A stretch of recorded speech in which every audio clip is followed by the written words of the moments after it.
Guys দেখুন এই লোকটি কিভাবে দাঁড়িয়ে দাঁড়িয়ে ঘুমাচ্ছে।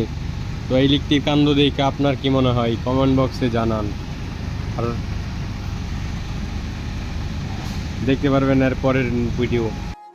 আমার সমস্যা একটাই, আমি মুখ খুললেই খালি উচিত কথা বাইর হয়। আসসালামু আলাইকুম, চলে আসছি। জান, আপনার মতো কাউকে না, আপনাকেই চাই। কি আজব না ভাই, ছোটবেলা দেখছি মা কান্না করছে সন্তান খাবার খায় না দেখা, আর এখন মা কান্না করে সন্তান খাবার দেয় না বইলা।